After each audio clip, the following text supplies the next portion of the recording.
multi-lens strategy. You know, what's interesting about this is that most corporate brokers only see real estate through the very first lens, which is listing for sale. However, it's not the only way to make money. But I feel like also people on this call are completely ignoring listing properties for sale. Where I'm at today, personally, I don't list properties for sale. Personally, I do not list properties for sale. Agents on my team have taken listings because I say to them, I'm like, listen, I don't think this makes sense to, price-wise at all. However, if you'd like, you can pitch a listing, right? Because the only way we're going to sell it is if someone is open to paying, above market value. I just want everyone to know is that it's okay to take a listing. It is okay to take a listing. That is one of the lenses here. It's not, it's not on the list. Right? I feel like so many people are just like, oh, well, Henry, everything you do is off market. I don't want to take listings anymore. That's okay too. But I'm saying if you want to sell property, one lens is listing it for sale. It's not the only lens, but it is one lens. So just keep in mind, like, it is on the list. You can still list properties for sale and make money doing it. So I just want to make sure questions in the chat here. Don't ignore it. That's all I want you to understand for the multi-lens strategy. When you're talking to a seller, it is an option still. And by the way, if you're wondering exactly, a couple closes when it comes to getting a listing, is all you can say, like, would you be totally against the idea of having my team and I market the property for sale? Would you be totally against having my team and I market the property for sale? Very simple script. And if you utilize it and you say confidently and you don't mumble and do whatever, they're literally just going to either say yes or no, right? Like, oh, I'm not interested in listing it, or yeah, I'd be open to the idea, right? Very, very simple script. Would you be totally against having my team and I market the property for sale? Number two, okay, which we do a lot of, off-market broker. Now look, my team and I, this is where we do the most business. We off-market broker deals. Majority of our deals are here, but it still doesn't mean we don't take listings every now and again. We probably have $100 million worth of listings right now, right? Like, it doesn't mean we don't take them. I mean, I tell my team, like, it's up to you. I tell them all the time, like, my name's not going on the fucking listing because I don't care and I don't want the calls. So it's like, that's just my personal opinion. Now, again, if you want to list a property for sale, you are totally capable of doing so. So you have number two is off-market broker, which just basically means, again, you are direct to seller, which is important about this. You are direct to seller and buyer. You're going to double end the deal. Direct to seller and buyer. If you're doing off-market broker deals, you have to be direct to the seller and you have to be direct to buyer to make the most money and make it the easiest process possible. If you have other agents involved, it's just going to be more complicated and you're going to make less money 100% of the time. Mary Beth, you say, what's your stance on taking a listing because they're grossly overpriced? If you want to call off mute, we can chat about it. Again, it depends, and I know you got the sanding and the people outside, and it's like, it's okay. Yeah, you can also chat in the text box. If you guys have a property and it's drastically overpriced, I'm going to tell you right now, there are some properties, like in Miami, okay? In Miami as an example, LA as an example, New York as an example, properties do trade on market. Like, they do trade on market, okay? They do trade on market and they do trade for crazy numbers because there are just people who are willing to pay because it's Miami and they want to own a piece of Miami, right? Like, they want to own a piece of LA. They want to own a piece of Manhattan, right? It's like those people, right, are willing to pay, crazy price. In certain areas of where you are at, right, and there are people who just want to own a piece of Charleston, and they're willing to pay sometimes a 5 cap. I mean, I know it sounds ridiculous, but there are just some people for the right circumstances, the right types of property. Like, look, if it's a good property in a good area, right? I'm not saying it can be overpriced. I'm ignoring price for a second. If it's a good property in a good area, you can take a listing on that, right? Got it. Yeah, I just question it because, we were doing a lot of off market in the last few weeks and it's been going great. And I'm obviously doing this big remodel right now in my house. And Jake went wild on the phones on Monday. I think he called almost 300 people and he set like 5 listing appointments. So we've been on listing appointment. But they're grossly overpriced. But I mean, I guess at the end of the day, it's better to have our hat in the game. I'd say this, okay? If, again, good property, good area, you can take a listing that's overpriced. Like, that is a good marketing piece. Good property, good area. Shit property, okay, and a shit area, no.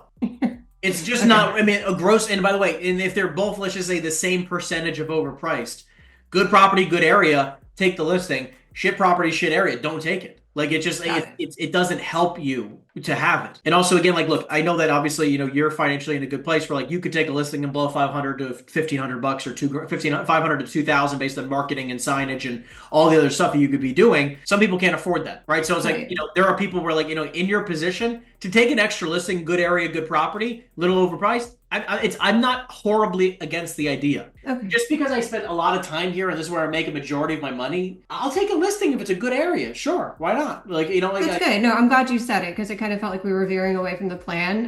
But Jake is just pushing it forward to try and, I think get as much out of what we're prospecting as possible. So that's really good to hear. And when I say multi-lens, there is always a circumstance where it makes sense to do one of the four. It's never not one. You know what I mean? Like there's always a percentage of deals that it will make sense for any of us. Like there's always a time to list a property for sale. There are some properties that make sense to do so. Especially, by the way, if it's a good property, good area, and you know that the guy's somewhat flexible, like kinda, and he just wants to, try to see if he can get his price. Like if you know there's good motivation behind it, you might as well take the listing in a good property in a good area 100 out of 100 times if he's still pushing. Makes sense. It's one of those things also where like I'll try to off-market broker it, and if I can't sell it off-market, I'll always pitch a listing. I always pin back up, right? I'll always go to the thing above it, and you'll see that. Like if it doesn't make sense 4, I go to 3. If it doesn't make sense to go to 3, 2, then 2 to 1. Like I always go backwards up the chart.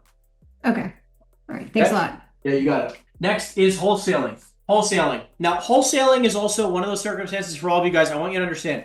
Wholesaling is going to come across your desk, okay? Number 3 and number 4 might come across your desk maybe a few times per year, but it's important to understand when it arises, okay? Because a lot of people make the mistake of going to a seller and the seller wants X and you're like, actually, you can get X plus X percent. Like you can say like, actually, it's worth more than what you believe it's to be worth. You just take a listing and you try to make 6% when you could have made 20%. The point of understanding the multi-lens strategy is not to leave money on the table as a broker and as an investor. We don't want to leave money on the table. That's what the important piece of this is. To understand the multi-lens strategy is to make sure we squeeze the juice out of every single opportunity we come across. Like, look, we do the hard part, guys. We go after and find all these deals all the time to just randomly send off to some random person to go make a bunch of money. What about us? We want to make a lot of money too. And you can do both. You can have somebody, your investor, make a lot of money and you can make a lot of money. Both are possible, okay? It's not like one happens and then the other doesn't. They're both completely possible, okay? What wholesaling is finding a property that is drastically below market value, and then you're going to lock it into a contract A, you're going to be B, and you're going to sell it to C. Okay, so we are B, and all you're going to do is that you are going to, you're going to be the buyer for A, and you're going to be the seller for C. And all this means that if you find a property that is drastically below market value, which by the way, a majority of the time, you're not going to find these in Class A markets. A lot of the time, this is going to happen in B, C, and D markets. A lot of the time, you're going to find this in B, C, and D markets. So like if you guys are in A-class markets, like down, Miami's, the LA's, the New York's, you're not going to, you might not find a lot of wholesaling opportunities. Like when I have people who reach out to me and they're like, hey, I do wholesaling in residential. I want to start wholesaling commercial. Do you think it makes sense to get my real estate license? In commercial, always yes. For residential, no. You don't need a real estate license, whatever. You can make a $5,000 wholesale fee. It actually brings more bullshit to have a license on the residential side when it comes to wholesaling than it does commercial. Okay, on commercial, there's no regulation. So with commercial, what happens is like you get this opportunity, right? Like you get this property. I'm going to draw a house for a second, but we're not talking about freaking houses, okay? But whatever. You have this building. I'm just going to actually, you know what? There you go. Right? You have this building, and our job is to figure out the value of this building. And if the property, okay, is drastically below value, right? Because the other option, last option, number 4, is buy it. And this is like drastically below market value, okay, very, very below market value. These are the types of circumstances where, like, if you can buy this, like this one's here is like, call it 20 to 30% under market. This is like 30+% under market. This property is like when you have a really, really good deal and you have some cash, always buy the property. It always also depends, by the way, on my personal position. Like there are a couple contingencies, like things to keep in mind. Your personal cash position. This is a very important thing to understand. Your personal cash position is a very important piece because if your cash position is low, okay, if you have a low cash position, you probably shouldn't buy the property. I would err on the side. Even if it was an amazing deal, I would just wholesale it or off-market broker it. If I can wholesale it, I'm going to wholesale it. And if I'm an off-market, then if not, I'll broker it off-market, right? Like if I'm not wholesaling it, I'm going to broker it off-market, okay? The point is, it always depends on my cash position. If I have a lot of cash, I'm going to buy it. Like you guys just saw, I just posted, I just gave a deposit on another property. I'm sitting on a lot of cash. I want to buy another property, right? I'm in a good cash position. I'm going to buy the property. If I'm in a poor cash position, I'm going to wholesaler off-market broker until I'm in a good cash position. And I'm constantly looking at it. The point of this is like understanding you need to be, and by the way, this is important to understand for doing deals off market. It's very important to understand. For doing deals off market in capturing commissions, okay? Like, 'cause this is going to encompass everything, okay? No matter what you choose to do with a property, you must stay nimble and flexible when you're doing deals, okay? You cannot be fixated on this is the only way to do a deal. The people who make the most money with off-market brokering, wholesaling it, and all this stuff are always flexible. There's always going to be a way that you can close a deal. There's always going to be a way you can close a deal. It might just not be the way you were thinking about it, right? Like, there are just so many people who get stuck and they're like, I only do wholesaling, and if I can't wholesale it, I can't make money. That doesn't make any sense. Same thing with the people who go, hey, I only list properties for sale, even if it's a really good deal and I have a lot of cash I'm sitting on, they only want to list properties for sale. It doesn't make sense, right? We want to be flexible and nimble 24/7, 365 until the deal is done. So let me explain negotiating at a very high level. I think this is important to understand, okay? Is everybody understanding this? Depending on the price range, depending on the situation, you need to see it from all lenses. Which makes the most sense, and if it doesn't make sense to buy it, I wholesale it. If it doesn't make sense to wholesale, I broker it off market. If it doesn't make sense to broker it off market, I list it for sale. And you just go through this lens every single time, right? Or these lenses every single time I get a property, or anytime you get a property, go through these lenses and constantly understand your personal cash position and stay nimble the whole time. And you will always make sure that you close deals at a very high rate, because a property will always fit. A property will fit in some option, right? I don't know which one, right? But it will typically always fit an option. So if you're always wondering, like, hey, Henry, is this a good enough deal to wholesale? If it's not a screaming wholesale deal, like as in you have a buyer, I'll even explain this piece before I go to the next step. How to know for sure you have a good deal, okay? How to know for sure you should buy it or wholesale it, okay? What I like to do is the seller tells me a price they're willing to accept, okay? Because remember, let's go through the process, okay? Seller, let's say seller gives price. Okay, guys, you guys are I'm gonna need some interaction for a second, okay? I'm gonna draw a line here. First thing that happens is the seller's gonna give you a price. What do you do next? You got a price from a seller. What happens next? What do you do? You start thinking about where the market's at. Okay, start thinking about that. What do we need to do next? Like, we have to go do what? We have to give them a what? Underwrite. Okay, we underwrote the deal. We know what it's worth now. Next thing we gotta do. Make offer. Make an offer. Great. Starter offer. Next, okay? Starter offer. Okay, great. We made our starter offer. Seller's now going to give us feedback, okay? So seller feedback. They said anything, whether I can't accept your number, I'll accept your price, whatever it is, okay? Like, whatever feedback they give you, then what are you going to do?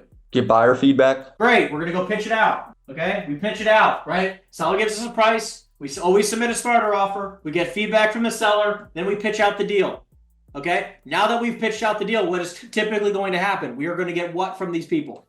Offers. True offer, exactly. Okay, true offers. Great. And then obviously from true offers, you're probably going to you're in negotiations and you're going to get to an acceptance. Okay, last step is acceptance. Okay, seller gives you a price. You submit a starter offer at that point. You're going to get some feedback from the seller. You're going to go to pitch it out. You're going to get some true offers. Obviously, negotiating is going to be in here, and you're going to get to acceptance. Does this make sense to everybody so far? Right? This process makes sense? Okay. What's important to understand here, is there a question? Sorry, I didn't want to cut you off. Everyone's good? Okay. What's important to understand here is you must stay nimble and flexible throughout the whole transaction. I'm going to explain what I mean by this in this process here, okay? Because it's very important to understand, okay? You have a deal, okay? You have this property, okay? This is an industrial building, retail building, multifamily. I don't give a shit what it is, okay? So what's important about this is that you are going to see this property and you're going to have, let's just say seller. I'm going to give you a complete example because I feel like so many people are missing this point, and this is why people are getting stuck with commissions. Seller, I'm going to go through this a couple times, okay?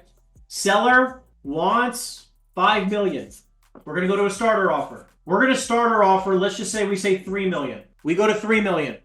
Seller wants 5. We start at 3. They come back and they say, look, I won't do 3. That's ridiculous. I think it's worth way more than 3. I probably will do 4.5 million. Okay, we get them down a couple $100,000. Okay, I'm just trying to make it like as realistic as possible. Say they come down a couple $100,000. This is very normal, by the way. Okay, we get counter from seller. Okay, seller counters 4.5 million. Seller originally wanted 5 million. We start her off for 3 million. They come back at 4.5. We're like, look, I want 4.5 million. Okay.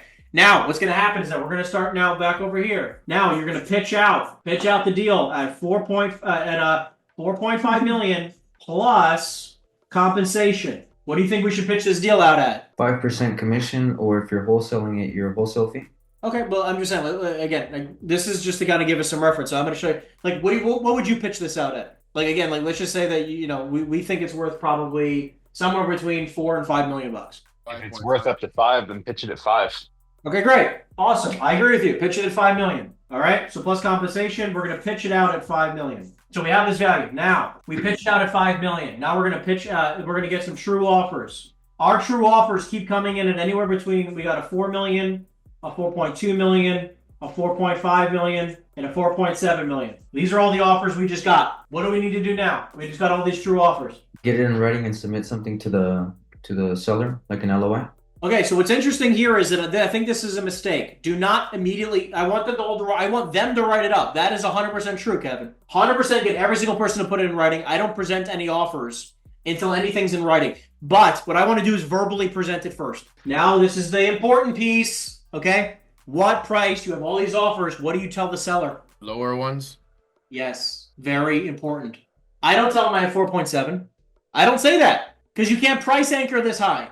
You cannot price anchor at 4.7. Now look, at each one of these offers, let's say you drafted it up and you wrote 6% commission on all of them. So I'm going to say, listen, Mr. Seller, Mrs. Seller, whoever it is, I have a number of offers for you. I've actually got 4 offers, okay? They all range between 3.8 and 4.4 million. Does anybody know why I just said those numbers? Your compensation. Leaving wiggle room to negotiate. Leave room to negotiate. What'd you say, Logan? Compensation added. Compensation's being added, exactly. I want to do it for negotiations, and I also want to do it to protect my compensation. So I'm going to tell the seller the net number after our broker fee. I have offers for you between 3.8 and 4.4 million. 4 million minus 6% and 4.7 minus 6%. And I'm rounding because obviously I have some higher offers, so I can be a little bit, I could be back and forth. Okay, I have this range. So by the way, what I could also do, that's one way to present it. Second way to present it is only present the bottom one. I have an offer for you at 3.8. I have an offer for you for 3.8 million. Verbally, I'm going to verbally I have an offer for you for $3.8 million. I tell the seller 3.8. Now you could do either one. Now obviously I like to wholesale, and some of you might be not interested in that. If you're not interested in wholesaling, don't just do 3.8, do the range. Okay, so you have 3.8 million, or you could say 3.8 to 4.4. If you like brokering deals in off-market brokering only, you don't want to do any wholesale, just do the 3.8 to 4.4. If you like to wholesale and you're prepared to do that, then pitch 3.8. Why would I just say 3.8? Why would I say that? If I wanted to wholesale the deal, why would I only tell them 3.8? More room to wholesale? More room to wholesale, exactly. Have more fee, right? Like we can make the most money. Yes, exactly. Right. I'm trying to make sure we are compensated fairly, like based on what we want. So I tell the seller 3.8 million. The seller then goes, listen, I need, my bottom line is 4.2 million. My bottom line, let's just say in this example, seller counter 4.2 million. Bottom line, okay? 4.2. Maybe there's a smidge of room, but that's what they counter back at. They originally said 4.5. We pitched it out with the 5 million. We got all of our true offers. We told the seller 3.8. He said he'll take 4.2. What do you do next? Get him a written offer. For what? How much? 4.2. Explain to me the process. Explain. So again, you have all these true offers: 4 million, 4.2, 4.5, 4.7. We told him 3.8. He countered now at 4.2. Yeah, you get him. Well, in my mind, you pitched it out at you get a 4.7 offer. You pitch it out at 4.2 with buyer compensation of the difference between 4.7 and 4.2. Okay, so hold on. So again, I just want to repeat, make sure everyone's understanding. What you're suggesting, and I'm trying to move the computer closer to me so you guys can all see this a little bit better, okay? So the seller said 4.2. You're saying we should have an offer that's in writing at 4.2 so we could wholesale it at 4. I'm trying to better understand what you're saying. You get him an LOI at 4.2 with a buyer compensation Yep. of 500,000. What you're going to do here is that what he's suggesting is that what you could do is write up an offer for 4.2 and try to either wholesale it or take a broker fee or 500K. Definitely a possibility. It's an option. What's important to understand here is like, does everyone understand what he's trying to say here? We're trying to make the most money. We have an offer at 4.7 million. We're going to obviously make sure that, let's just say all of them are pretty good terms, roughly the same terms. What's important to understand here though, is that we offered 3.8. If I want to wholesale this deal, okay, I'm going to still try to hold on to my 3.8, maybe go to 3.9 or 4 million, right? So what I can do is we have the power, okay, to do one of two different options. We can either lock in right now a 6% fee, netting the seller 4.2. We can accept this 4.5 or the 4.7. We could do that. Or we can try to wholesale it. Now, again, I want you to understand, everyone, this is not telling everyone here to wholesale. This is like I'm not trying to tell everyone that that is the only option. But this back and forth in being flexible and nimble and being careful about how you pitch pricing, okay, is very important to make sure you net the most money possible.